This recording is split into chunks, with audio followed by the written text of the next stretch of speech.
It is Pride Month. It is June, and we are sharing fabulous stories from the LGBTQ plus community all month long. Yes. And you know what? It's the best month ever because it's all about love, love, love. And we love loving the love. Exactly. And everybody we have on is part of the LGBTQ plus community, and they're amazing. And these are our really good friends, by the way. Yes, Daryn Carp and Liz Culley. And we are so excited to have them here. They have both had amazing careers in the entertainment industry separately, and they came together in 2020 to create this podcast, which you know, they say a queer perspective on pop culture. Yes. Just a different perspective, which is so good. And so they come out with this podcast, which has so many listeners, such a great perspective. So let's get them on. Hi, girls. Hi. Thank you both so much for coming on. Carry Our Dreams to a Fish Budget. We are so grateful to have you both here. I know. We have Liz and Daryn from Scissoring Isn't a Thing. I mean, but that's just like one of the things you guys do. I mean, you two are like superstars, have done so many things. I mean, Liz, you've been in the TV game, producing, on-air talent, writing, directing, all of that. You had a show that is very close to my heart because I love nail art. Like, yes, I have my pride nails. Look at her nails. Me too. I have my pride nails too. Oh my God, the glitter. They're kind of same, but different. I love it. Lexi's cooler because she has tattoos though, Liz. So. I have tattoos. I know, but like on her hands. Like on her hands. Oh. Like, you're like on my arms. And then I don't know. And then we have Daryn Carp. I mean, she's just everything. She's a host on so many things. Scissoring is a thing. People TV reality check. She has had numerous shows. She works with Andy Cohen, and then is like can be running every game show in America. I mean, you're a host on every single thing. Podcast. From your lips to God's ears. I just feel like I got to have blonde hair for this podcast. I'm a little left know. out. Well, every blondie needs a brownie. That's right. I can be all three of yours. I'm very. I know you could be all three of mine. And I mean, you've done every possible thing already, and in your young little years. And that's I try. I got more to do, Marge. More to do. More to do. And we're good friends, and my husband wants to adopt you. So. Yeah, that's a fact. Yeah, that's a fact. Tell us how you guys met and how you guys started your own podcast. I think you started it around the same time as we started ours, which was kind of challenging. Even though we all had time on our hands, it was kind of challenging at that time to do a podcast. Go ahead, Liz. Oh, you want me to do it? Oh, I'll add. I'm going to let you see the story, but then I'm going to add color commentary. Okay. Yes. So actually, our mutual friend, Margaret Sarney, who says hello. I love to both of you. Yes. Sarney is my dear friend of, 12 plus years.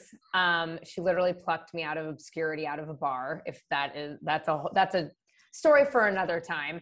And she, she was working on Getting Nailed, which was my nail art show.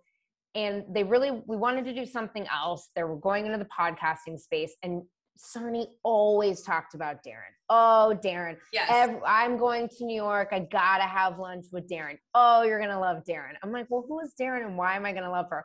Oh, because she's gay. Right, exactly. Okay. It's like, oh, great. Two lesbian chicks. Right. So right, exactly. She's like, I want you guys to meet. I think you guys will hit it off. Like, let's just see. And I'm kind of like, is this girl cool? Like, I don't know. She's game show host extraordinaire. Like, she's Andy's assistant. We'll see, whatever. So we go to Chicony's and we sit down for lunch. And this one looks at me. I don't even know how far Daryn got into it. And just picks up my hands and goes, you're not dating any women. You're not having sex with women with nails like those. I was like, you can't really be gay. And she was like, actually, I'm married to a woman and I've gotten no complaints in my 30 plus years. And I was like, okay. Okay, that is so funny. You got to keep it. I know. Short, I've ladies. never thought You of got to that. keep Really? it short. Well, Liz obviously doesn't think so. Obviously not. Well, now I know a little bit more about Lexi too. Lexi's probably not getting up with women either because I saw the nail art. It's not getting with anyone at this. Yeah. She's exhausted. Right. But yeah, no. And then we just kind of started talking about all the crazy things that people ask us as queer women, and we really hit it off. And you mentioned, Lexi, earlier that like we started the podcast in COVID, and we totally did. We ran into you guys at backstage at Watch What Happens Live. And we were recording all of these episodes, and then the pandemic hit. And then Daryn and I really actually got to know each other through the show in the last year, having like this very lesbian long distance virtual relationship. And now we're like this old married couple where our friends are like, oh my God, you guys banter and you guys like hate each other, but love each other, you know? And it's turned into this kind of like beautiful friendship between us. And I like her. I like you too. That's so good. I love that. So wait, so tell me, so you were doing the nail art, and then it's like, then you moved into doing podcasting and everything else. You were doing that show, you were producing. Yeah, I'm kind of like an interesting character in the sense that I've had, you know, in terms of my, what I call day job, I worked in publishing. Sarnie and I worked together at MySpace back in the day. And I was producing and doing on-air stuff, the X Games, Getting Nailed, blah, blah, blah, blah, blah. And then I started working in kind of the YouTube influencer space really, really early. So like Logan Paul, who just fought, or one of those terrible kids. I sold all of their brand, whatever they are, they're monsters. I sold all their brand deals.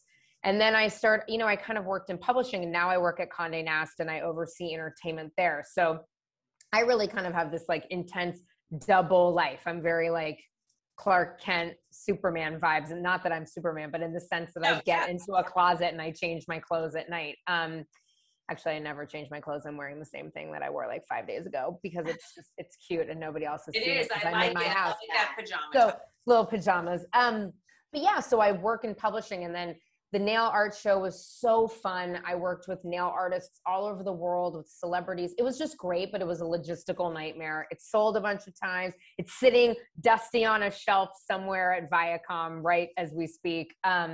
Yeah, and then podcasting, you know, I really felt like I had a face and a body for radio. So you got that body outie. Oh my God, she's so gorgeous. So I was like, yes, this is it. But no, I love podcasting. It's so fun. It's like the best ever. You know what I mean? You can kind of like, there's not such a heavy lift with it, and you can just do it in real time and have fun. And there's no other person I'd rather do it with than Daryn Carp. Daryn is so great. I wanted to ask one shallow thing just about nails, because I have a very bad phobia of having a chipped nail or a chipped toenail. Do you have that phobia? The worst. Oh my God. No one has ever seen me with a chipped nail or chipped toenail. I can 100% True story. True story. Because that would cause me to have such anxiety. It's a weird OCD thing. Wait, can I tell you what's worse? Though? What do you do? Hold on. Like Daryn, okay, you're blowing my mind, women. Okay. Is I don't have, like, these are my real nails. Sorry for all the listeners. Maybe you guys will like get on this. Yeah. All mine are real, but the worst is when you break your nail. Yes. And you are literally without a nail. And that happened to me. I was a bridesmaid in a wedding in Newport, Rhode Island. It's not like I can get my nails fixed. It's a whole thing. And I had to have like one nail off the whole time. And I wanted to die. Yeah, it's so weird. Pictures, you have to like hide it. It's like this. I was like, I just pretended like somebody had like chopped it off, you know, in a ransom, you know, like sent it to my parents. You know how you guys prevent this anxiety? Keep your nails very short and don't put any paint on them. I know. What about your toes, Daryn? Well, in the summer, you know, which I'm not usually a flip-flop wearer, but when I show off a toe at the beach, I like to have them nice and good. So I don't want any chip, but I usually do a light color anyway. Daryn, do you do a Sometimes color? I do. Sometimes I do. I like to keep it light anyway because I wouldn't like chipped. Like if I have a little, I'm so OCD that if I had like a little thing chipped, then I got to take the whole hand off. Like I would have to take everything off. So not usually on these hands, but yeah, that would bother the crap out of me. Yeah, that's why I cannot have a chipped anything. That could cause me to have extreme anxiety. And when you get obsessed with things like dry cleaning, or you go on frenzies, you could go in a frenzy. So do you get your sheets pressed? No, I think that could be a new thing I could start trying though. Do you get your sheets pressed? Oh, of course. Wait, why are we getting sheets pressed? Listen, for everyone on this right here and everyone listening, I have just changed your life. Wash your sheets at home in your duvet cover, take them to the dry cleaners and ask them to press them. And you will you can thank me later. You will feel like you're in a hotel for the rest of the Yes, day. I want that. like And I was that. saying that to Joe because it's true. Like our duvet covers are wrinkled and Marlene is very high maintenance and she doesn't like to do any ironing or anything like that. And you Who know, likes to how iron? expensive your duvet cover is either, because I've had inexpensive ones and very expensive ones, and And it they doesn't wrinkle. matter, they all wrinkle. They all wrinkle. Daryn, I am telling you, when your girlfriend comes home, Yeah. when you finally see each other after all this time, Have have press your sheets. sheets pressed. I'm telling, it's a whole new world. My wife dragged me for it. She's like, "Oh, you're so bougie. This is so ridiculous." Now, you couldn't get her in a bed without press sheets if your life depended on it. Wow. Press sheets. You're welcome. I There you know. go. That's a smart idea. I'm learning so much. I Oh, know. God. Daryn. Who Daryn, knew? I know. Who knew?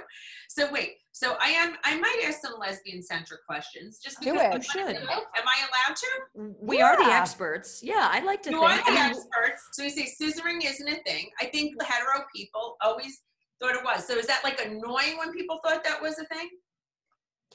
it's not that okay, it's mostly that because Liz and I do argue about whether or not it's a thing. And by the way, I think that you are perfectly woke and up to date. I think the point is even for Liz and I, who are the L's and the B's of the LGBTQIA plus scenario, like we learn shit all the time. I mean, like we don't all the time. I mean, and sometimes we get it wrong, and sometimes we'll offend somebody, or we'll ask them why they're offended about certain things. Like we'll ask people how they identify, and some people don't want to answer, and they feel very protective of that, and we don't know that. But the scissoring thing is mostly like this heterosexual thing.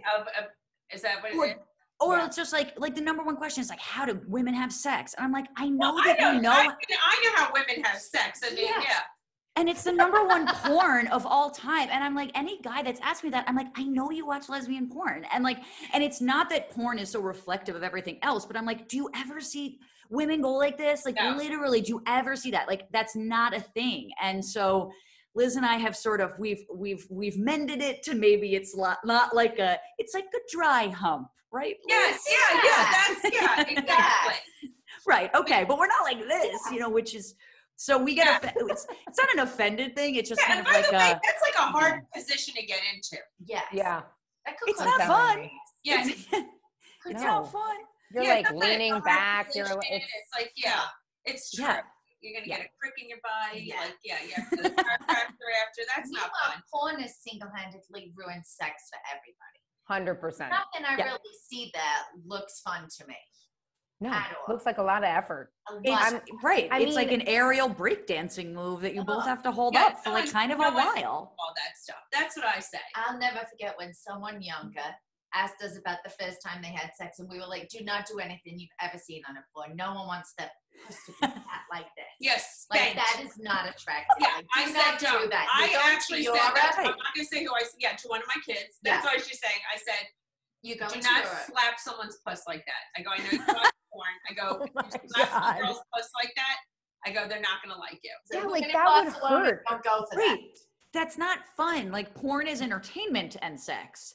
I don't really need to be entertained so much as I need to like be physically turned on during sex. I mean, it's a different form of entertainment. So that's mostly, I mean, but I think Liz and I think, Liz, please chime in if I'm wrong. We are also it takes a lot to offend both of us. Like, I think you would have to ask something totally ignorant and rude in order for us to feel like, whoa, like you could literally ask us anything and I don't think we would care at all.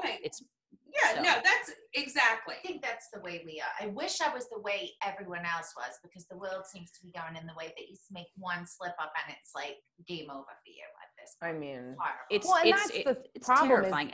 And there's so much policing. Daryn and I talk about it within the LGBTQ plus community. Like, we don't know everything. And the younger generation, I mean, we talked to a 16-year-old. We talked to Heather Dubrow's daughter. Yes. On our show. Yes.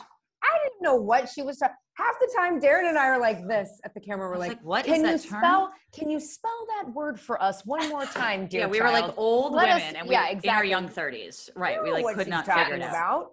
And so I think, if everyone came to it with a little bit more, I don't know. You know, just let's all just like Grace. take a beat. Yeah, Exactly. no one's Grace. looking to hurt anybody. Yeah, No. grace. I think that's a good word.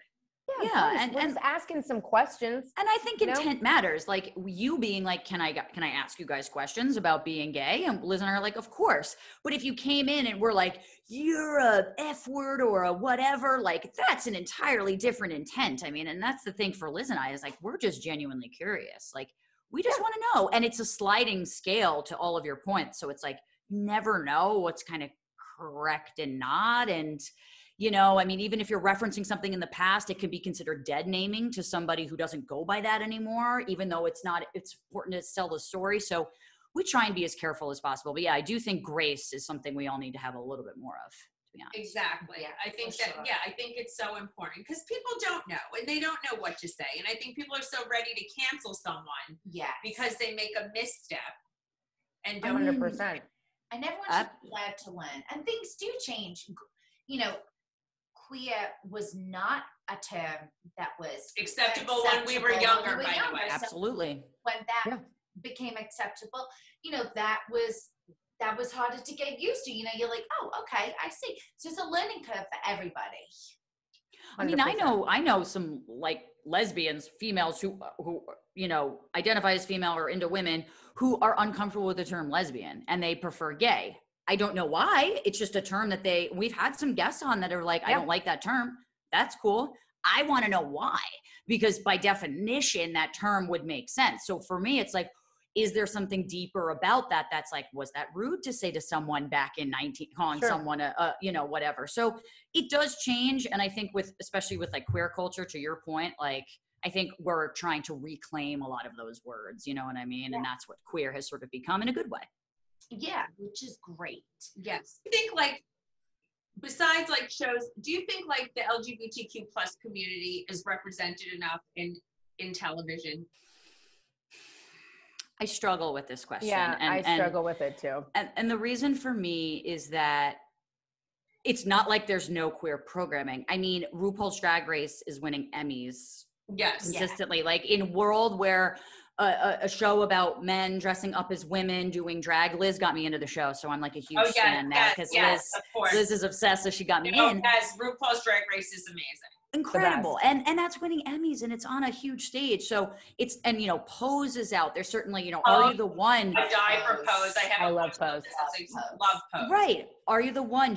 And like L Word, Generation Q, like all these things are representing us. I certainly see lesbians, and I just started watching Hacks on HBO Max. Which is so good. Are you guys watching that? I have to watch it. What is It's really amazing. It's Jean Smart. It's like kind of loosely based on Joan Rivers' career, but she hires a writer, and the writer's a lesbian, and or she's bisexual. Yes, or she's bi. She's bi. She's bi. Okay. Yeah, she's bi. I haven't gotten that far. Oh, sorry. It's so good. Funny. It's so funny.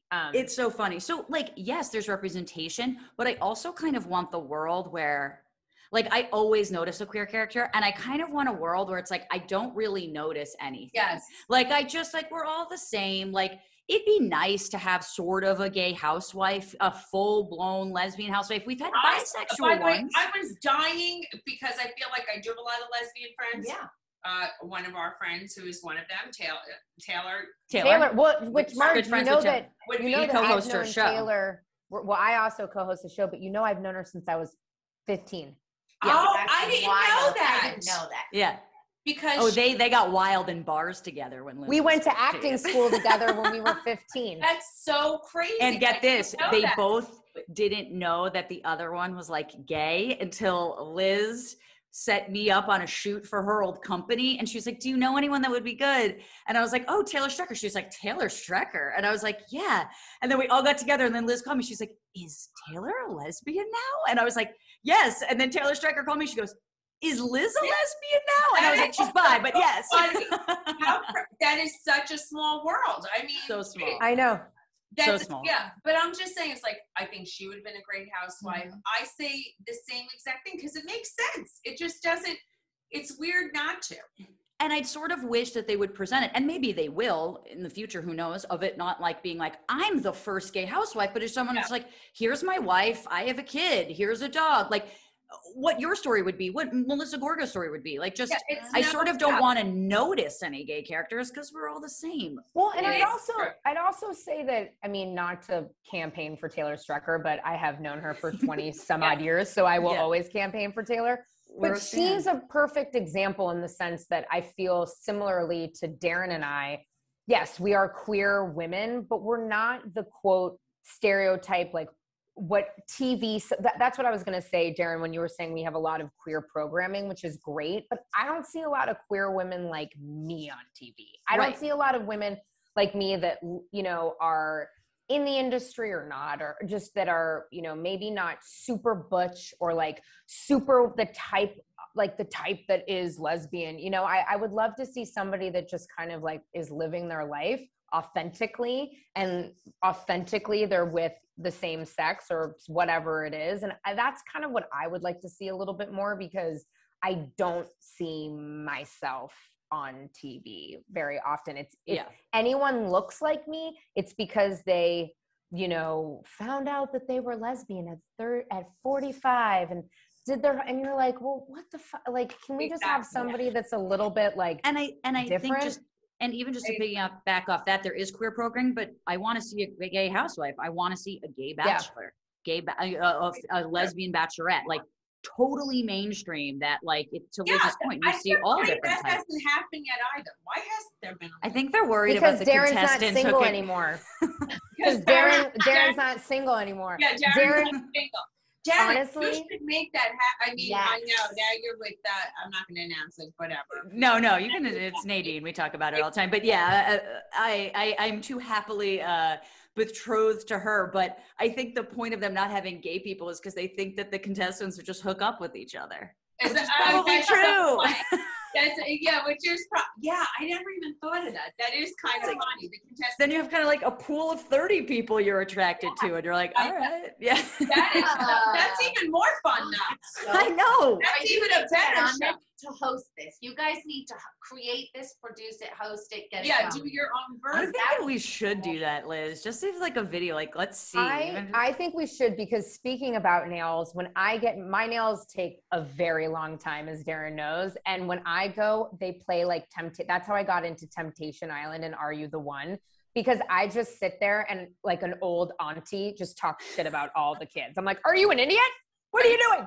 This guy's so I want to go on a show. Yeah, Daryn, you can be the like, you can be the Chris Harris. You can be the main person. I don't want to be Chris Harrison right now. I don't want to be Chris Harrison right now. Well, you know what I mean. You know what I mean. I know before we knew. And yes, I want to be the person that when they walk off the stage after making all of these stupid mistakes on television, either make them feel better or sort of make fun of them. That's what, and I'll be like in the green room, like giving them more alcohol. Like, oh, honey, I don't know. Right. We would lean into the campy gayness of it all. And I think that's why it would be good. You heard it here first. Think on him. That's right. Do you like Love Island? Do you ever watch Love Island? Love Love Island. Love Love Island. I watch all the English ones. Nothing makes me feel better than English Love Island. I haven't watched it. The UK version is amazing. But Lexi, let me ask you, do you put closed captionings on it? Because I can't understand what they're saying half the time. And I know they're speaking English. I know this. I've seen it so long. If there's like a Scottish person in there or someone from Newcastle, sometimes I can't understand them anymore, which is pathetic considering I lived here only 13 years. It wasn't like I was born here. She has you have a lot of Jersey accent moved into her British accent. Because if people write to us all the time, what is Lexi? and like, I'm not sure anymore. What is next? You'll be on season 2 of Mayor of Easttown, and you'll just have the best accent. I know Mayor of Easttown, unbelievably fabulous. The best. It's also Kate Winslet, who's just bomb. So good. She's amazing. Kate I love Winslet, her so much. So amazing. But now I'm gonna watch Hacks, which is also great. You have to watch it. I just started it, and it's amazing. The best. Everyone has said it's like fantastic. The best. It's absolutely fantastic. So what do we see going on next for you two? I mean, not that scissoring isn't unbelievable, but I just, I see the podcast is great. So fabulous. Like, do you guys want to do a book? Do you want to do like That's interesting. I mean, Liz is really I will say Liz is 100% the brains behind any like marketing or future. She's just so smart. She's so skilled in the way that like this caught on very well. And it's not, there's a million podcasts out there, right? Yeah. Right. Just like I'm saying, everything's about pop culture. You guys have, I think, a great niche. Thank you. I think I actually, Liz and I talk about this quite frequently, that there really isn't a like younger, kind of bougie, we always say, because her and I are bougie in our own way, like lesbian, queer, female-centric space. So I think for us, ultimately, we'd like to turn it into a talk show or something like that, where we can have these interesting conversations. Liz, I don't know if you wanted to add on to that. No, I think kind of where we're seeing it. 100%. I think Daryn and I have the opportunity also in our like tribe of people that we know to kind of marry reality TV, pop culture through a queer female lens, which just straight up doesn't exist. Because the reality of it is anyone can listen to our show. Like we've gotten some backlash, Daryn, correct me if I'm wrong, from queer listeners being like, you guys like reality TV and fashion and you guys are beauty bad and queers. You guys are bad queers. And we're like, what are you talking about? I was like, queer isn't a job. Like I know. There's no duty of a queer person. Like you just are. You just are. We don't really so get I think right. Daryn and I really, instead of taking that negatively, I actually thought about that. I'm like, that's amazing. That means that we're actually just pop culture with like a little bit of a different perspective just because of who we are, which I think is anybody can, like, you don't have to be gay or queer or whatever to listen to our show. You can just kind of like pop culture because, as we said before, RuPaul's Drag Race is in popular culture. You don't have to be, a drag queen to watch the show. So I definitely see a show for us. As the world opens up, I think live events are something that Daryn and I really want to do. Totally do some great live events. That's something I think we want to do. I think Daryn and I deserve it after this year. Yes, oh my God, I have a question for you, Margaret. Oh. Who are the lesbians on your Instagram? Oh, Yaz and Mel. I'm doing their wedding for them, even though love them. I'm doing their ceremony.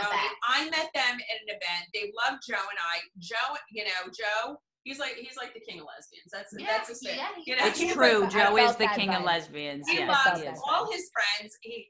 They just are lesbian women. He just loves Yaz and Mel, and we met them at a party. And of course, why wasn't I? Of course, I'm drawn to them. They have such great style, so amazing, such deep, amazing women. We got to be good friends with them. They're like, "Oh, would you perform our wedding? Get ordained to do our ceremony?" I was like, "Of course, I'd be honored." But of course, their wedding kept getting delayed due to COVID. So now it's like going to be next year. But they became like part of our family. We just love them. They're always at our home. And we're just crazy for them, and they're just. Oh, I know. I see them on the Instagram. I follow them. I'm also in my non-spare time, like I go so deep and hard on Instagram. I really do. I can't help it. I just get all of a sudden 20 minutes later, I'm like, where am I? Where? I'm in a whole nother country. I'm following like somebody from Temptation Island, like from 5 years ago. I'm like, where am I? Too, but they're just so smart. Mel, the platinum blonde one, she's a professor. She has her PhD. Damn. They're hot. Yaz was in catering. They're a hot couple. I mean, but Yaz is like, she grooms the dogs into like a mohawk and dyes them pink. Even their dogs have great style. Everything about them is so good. So I love when they come over. Yeah, they're just like, right? They make our day. We just love being around them. And they have I gotta hang out with them. Such good energy, and they bring other people around us that we just love. Everybody they bring around, I'm just crazy for. I mean, and to your point, like even 10 years ago, like when people were like, when gay marriage wasn't a thing, I was like, what's wrong with gay marriage? Like, what's wrong with it? I don't even get it. What is the harm? What is the harm? What is your issue? I don't get it. I just don't get it. I've said this before, I think, on the podcast, but my friend came out when he was 40, almost 40, and he was Irish, and everyone was like, oh God, we always knew he was gay. Why is he coming out? And it's like, because he grew up in Ireland. It was illegal to be gay in Ireland until he was 16. It's a pretty big deal. Like, that he could be accepting of himself after being told for so long it wasn't acceptable. Right. Isn't that crazy to think that is even and it doesn't harm anyone else. That's what I don't understand. It's like when people get so passionate against it, I'm like, why are you so mad about this? Like, what is what is wrong with you? Like, to be honest with you, I'm more angry with picky eaters. Like, it is so annoying when you see a grown adult and they're like, I don't eat when I'm like, what the fuck is wrong with you? That bothers me. No, so, like, who you have sex with, like, I don't care. Do you know what I mean? Exactly. It's not taste. Yeah, I don't like that. I don't like those people with the palate of a peasant either. I cannot tolerate that. I'm like, why? Just eat the like vegetable. I don't know. I would like eat the arugula. It's an arugula so salad. Weird. Of course, it I'm comes like, with arugula. Grow up. Vegetables are cool. Like, it's 2021. Like, we're all gonna die. We all thought we were gonna die 9 months ago. Like, exactly. Eat like the that. peppers. Yeah, I can't take those people either. They're the worst. Yeah, people get tight about the wrong things, and it's very hard to relate to them. Mm-hmm. And I don't relate to being rude to like a waiter for like getting something wrong. Don't like even. That's why when people started dating in quarantine, and I was like, I mean, I was friends with my girlfriend beforehand, so like I had been out to restaurants with her, but like when people were in quarantine, I was like, don't make it official until you know what they're like in a restaurant. Like, you don't know how these people treat other people. You got to see that to believe it, because that says a lot about a person to me. Like, absolutely. One of my very good friends, I had a very bad incident. I have to preface it, don't send the food back. She always sends the food back. It's an issue. I don't know what it is. We went out the other night. It was not a pretty sight because we both ordered the langoustines. They came out perfect. She really doesn't know much about langoustines.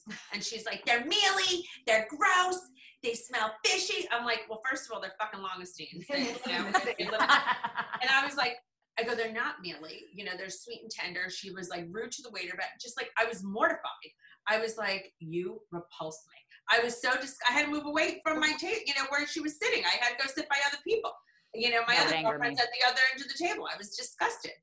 I can't handle that either. It's very rude. I wouldn't like that. Yeah. No, I mean, picky eaters or mean people, it's like, just eat the frickin'. It's like they never went out to a restaurant before. Yeah. It's like, you've survived this long. How did you feed yourself? Come on. Yeah.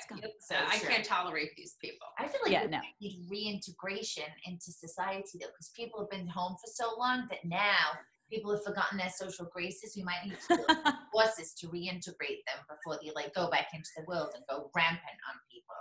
I'm doing the opposite. I'm like really over tipping in a way that's it's gonna send me right to like, I mean, I'm gonna have to like, you know, file for bankruptcy. I'm like, here's another 20. I like can't stop myself. Because it's like you feel bad because they weren't working for so long. I know, right? But that feeling. Same. But I feel like the restaurants by us have jacked their prices. The restaurants I go to have really jacked their prices. Yes.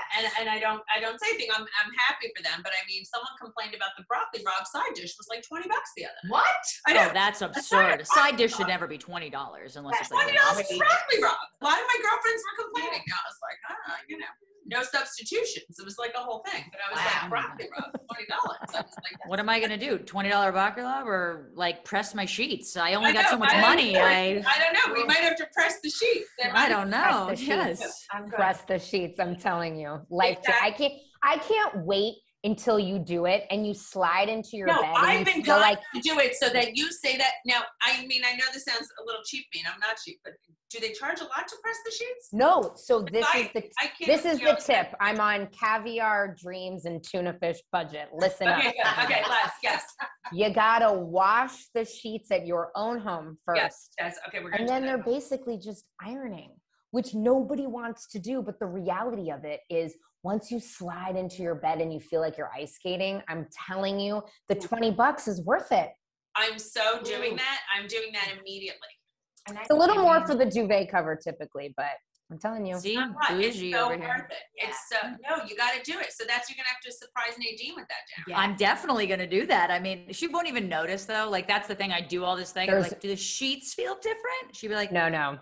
I actually will put money down. I'll put the money I'm going to tip the next person at the shitty meal that I have that I feel bad. I'm going to tip them anyway. I'll do it. I'll put that money down. But she's going to be like, oh my God, are these pressed sheets? Am I in a cloud?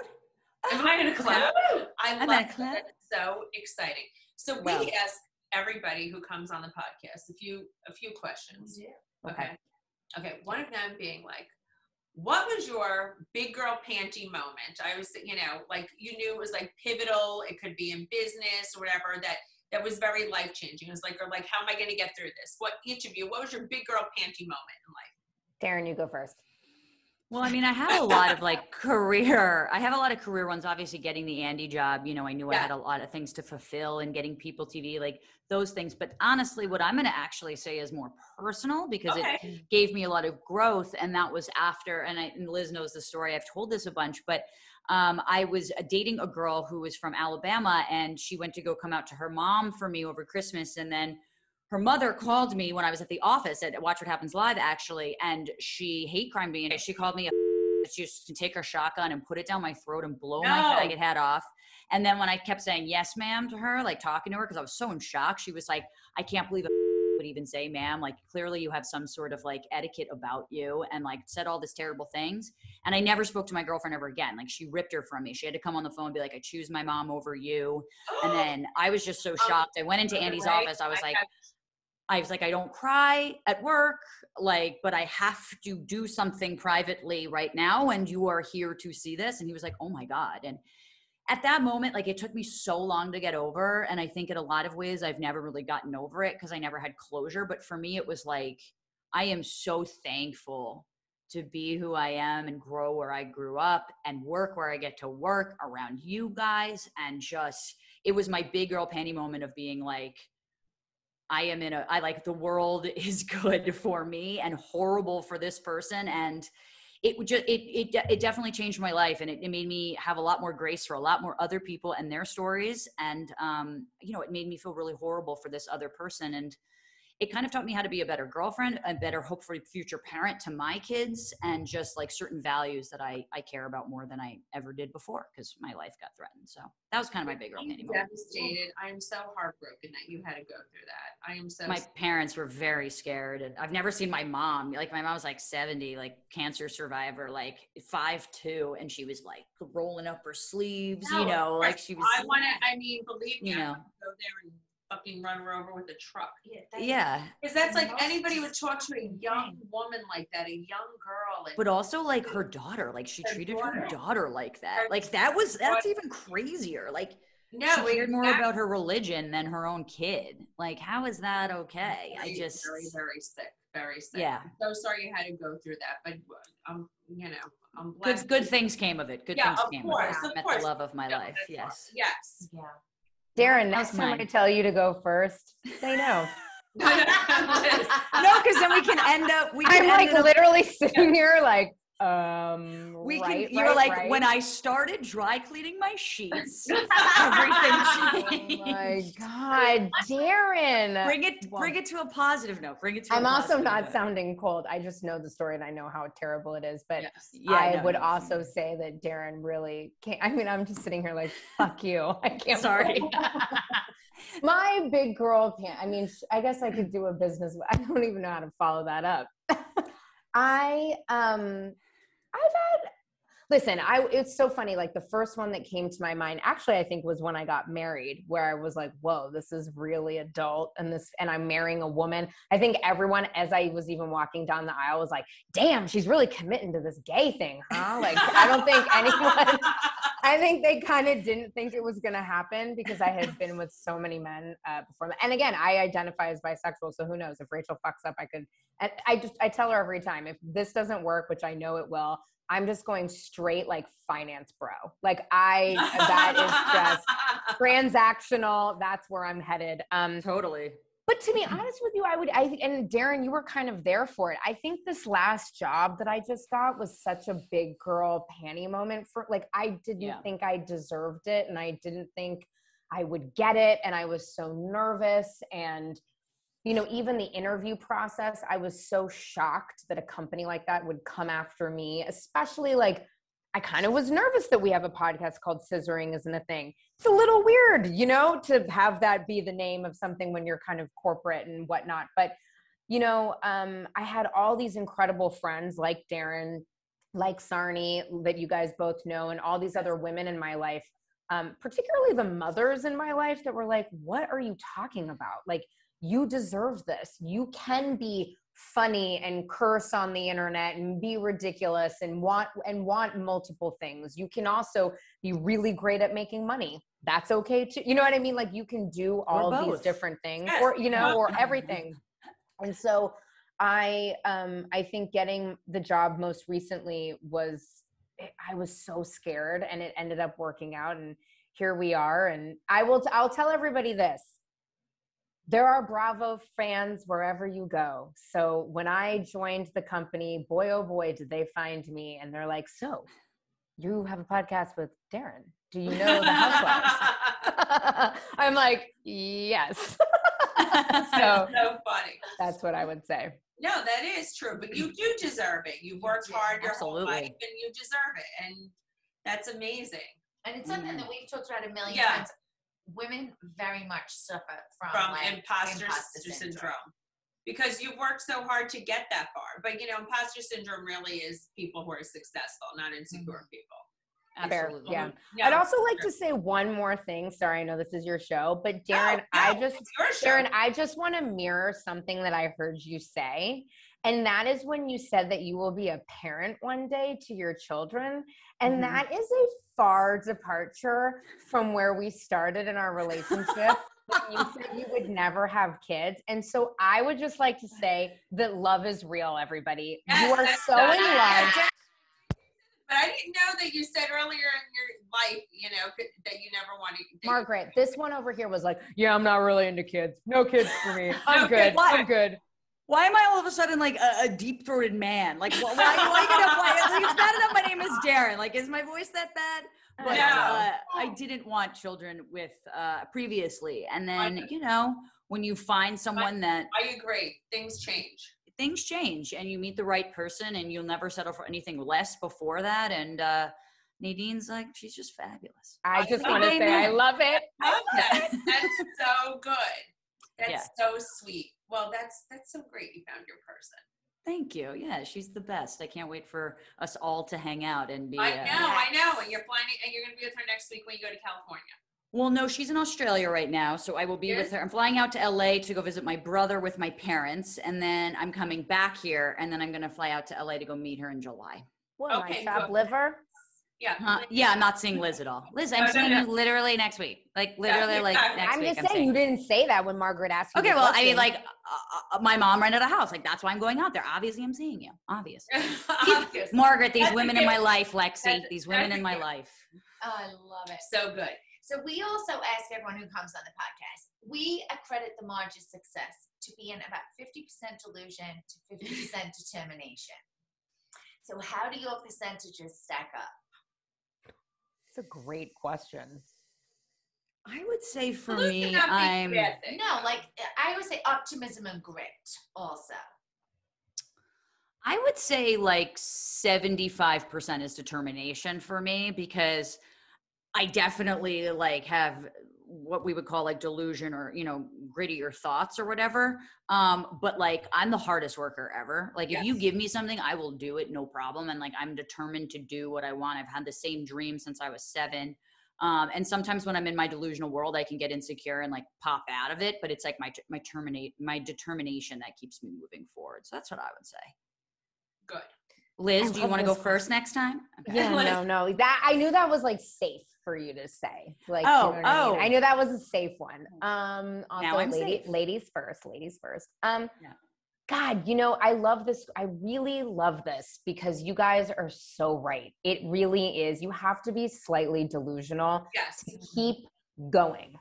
I have been told no my whole life and my whole career, especially in entertainment. Like I said, I had this great show. It's sitting on a shelf somewhere. Like you got to just like almost be crazy enough to just keep going. So I think for me, I would say it's similar to Daryn. I would say 60-70% determination, 30-40 delusion, depending on the project and the dream. Yes. What an easy answer for you, Liz. That's very nice. I always say the delusion is because, like, if I don't believe my own hype, no one else will, right? And I never thought there was a doubt in my mind. The odds are stacked against us, but we always have like the impossible dream. Oh, we'll get it done. The roof is caving in. We're planning a party. everything's going wrong, but we're like, oh, no big deal, no big deal. Like, you know, because if I don't like delude myself to think I'm gonna fucking pull it off, and you know, the ship is gonna sink. And then we always manage to pull it off anyway. Or like growing up, you know, my mother, I mean, we had the refrigerator of a bachelor, you know, she'd spend her last dollar on a fucking lipstick, but I had no idea, you know, so in my head, I was always like famous and, you know, my mother was like a superstar, but meanwhile, she was like a single mother banging married guys. I mean, you know, it was like, I love it. You know, so that's really what it is. Well, that's it. You could be 50% determined, 50% delusion, and I could be 100% fucking panicked. Yeah. I make Lexi 100% panicked. 100% anxious. I mean, that is what, you know, caviar dreams on a tuna fish budget is, right? Like tuna fish budget to have caviar dreams, you have to be delusional. Like, but it works. For sure. Yes, it totally works. And the last question is, because you guys are both very entrepreneurial, right? You've created a lot of things. You've made a lot of stuff happen. What's your most entrepreneurial advice? Like real advice that you could give somebody who wants to start a podcast, you know, to make their dreams happen, whatever you guys, you know, what's the most real advice you could give to somebody? Liz. Oh, thank you. You know, for me, it's do your goddamn homework. I can't tell you how frustrating it is when I meet people and they're like, I want to do X, Y, and Z. And I'm like, well, did you know that there's 100,000, like, what's the differentiator between your project? Like, do the research, do the homework. And then I would just say, do it. Be delusional. Who cares? Like, just get it out there, you know, without hesitation. But I would just say, don't hesitate to have the idea, but make sure you do the homework to make sure that, you know, it's a real thing. That's my advice. Yes. I think that's great advice. I mean, I definitely think just do it. I think for me, it would be as authentic as possible to you, because people really read on inauthenticity. Like no matter what, I've tried to like get on board with projects and I'm like, it's not that good, but maybe I should, or this and that. And it just like, it never pans out unless you really like believe in yourself, believe in whatever you're creating or doing or whatever. And like, it has to be 100% authentic to you, because that's really the most endearing quality in somebody, when somebody's passionate about whatever they're doing and they want to sell it. So that's what I would say. Be authentic and definitely just do it. You know, Nike had it right. Yes, it's true. Nike did have it right. That's so good.